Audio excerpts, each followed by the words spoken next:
रमेश भाटकर सरांकडे आता येणार आहे. रमेश सरांच्या आतापर्यंतच्या वेगवेगळ्या भूमिका आपल्याला माहिती आहेत, पण यातली भूमिका खरंच वेगळी आहे सर, ज्याचा दरारा खूप वाटतो आम्हाला. आणि मिकी भंडारे आता घराघरात फेमस झालेले आहेत. तुम्हाला कसं वाटतं? हा रोल म्हणजे खरं तर वेगळा आहे, नो डाऊट, की याच्यामध्ये मी खूप खुलतो. कारण कॅरेक्टर असं लिहिलं गेलेलं आहे की जो दरारा पण म्हणजे याच्यामध्ये खूप शेड्स आहेत. हां, म्हणजे जो नुसता आरडाओरडा फक्त करत नाही, चिडचिडा नाही आहे. तो जेवढा आरडाओरडा करतो, चिडचिडा आहे, रागीट आहे, तेवढाच तो मऊसुद्धा आहे. मनातून दत्ताभाऊंबद्दल त्याचं जे पूर्वीचं आहे ते सगळं बाहेर येतं आणि तिथे तो सॉफ्ट होतो. बिझनेस म्हटल्यानंतर तो पुन्हा एकदम सावध असतो आणि बिझनेस वेळेस बिझनेसमॅनच असतो. म्हणजे जेव्हा शूटिंगमध्ये तो काय लुडबुड करत नाही, काय चाललं आहे तिकडे त्याला जर तो डायरेक्टर जरी काय बोलला तरी तो ऐकून घेतो. असं वेगवेगळे शेड्स त्याला असल्यामुळे ती भूमिका करायला खूप मजा येते. आता येणार आहे अशोक शिंदे सरांकडे. एके सर, एके सरांची भूमिका तुम्ही जगताय आणि खरं तर ही भूमिका आयुष्यभर जगलाय तुम्ही, सुपरस्टारची, हिरोची. तर हा एके कसा होता आणि आता लोकांच्या काय प्रतिक्रिया ऐकायला मिळतात जेव्हा लोक भेटतात?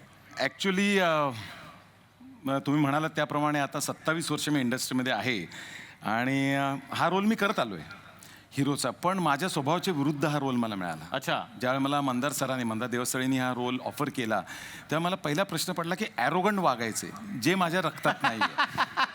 खरंच नाहीये, खरंच नाही. आणि ते मला उसाण आणून करावं लागतं.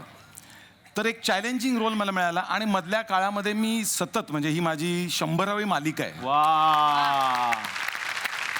आणि असा योग यावा अशी संधी मला झी टीव्हीने दिली, मंदार देवस्थळीने दिली. एक डिफरंट रोल आणि बरोबर एवढे मातब्बर कलाकार. मला प्रचंड अभिमान वाटतो हा रोल करायला. वा. उदय सरांची सुद्धा व्यक्तिरेखा खूप गोड आहे आणि लक्ष्मीचे वडील आहेत, ते बाबा आहेत. प्रेमळ माणूस आहे. कोकणातली माणसं साधीभोळी, काळजात त्यांच्या भरली शहाळी, त्या पद्धतीचे कॅरेक्टर आहे. माझं गाव इथे जवळच आहे, घोणसरी. वा वा. उद्या सकाळच्या नाश्त्याची सोय झाली. त्यामुळे मी पण कोकणातलाच आहे, त्यामुळे बहुतेक मंदारनी मला रोल ऑफर केला असावा. त्यामुळे थँक्यू मंदार. वा. नंदिताजी, आता डेली सोपची धुरी तुमच्या हातात आहे. तर चांगले जोक केले तर राग आला. चांगला कोकणी माणसाची दाद मिळाली मला. हे बघा. त्यांनी वा. दिग्दर्शकांनी दाद दिली मला. वा. अतिशय उत्तम होता. पण त्यांची दाद कशी होती माहिती का? वा. हे अरे आपण चुकून चांगलं म्हणलो साबळेला, आता हे दाखवणार तो.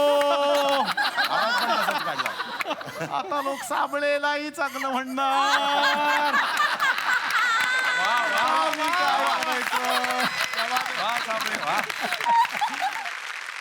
नंदिताजी, तुमच्याकडे येणार आहे. एलिझाबेथ एकादशी मधून तुमची एंट्री झाली आणि त्यानंतर एवढी भव्य दिव्य मालिका. कसा आहे अनुभव आणि काय आहेत भावना?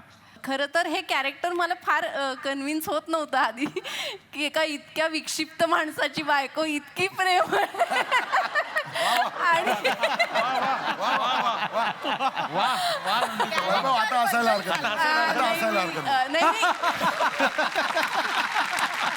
नाही, कॅरेक्टर बद्दलच बोलतेय मी.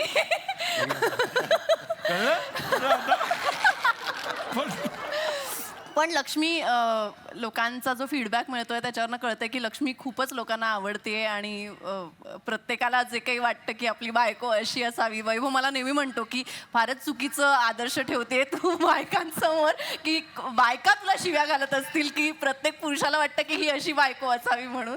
पण लक्ष्मी खूप आवडते आणि त्याचा आनंद वाटतोय. क्या बात आहे. वा वा. तर आता या मंचावरती मी आमंत्रित करणार आहे या मालिकेच्या दिग्दर्शकांना आणि निर्मात्यांना. जोरदार टाळ्या मंदार देवस्थळी यांच्यासाठी.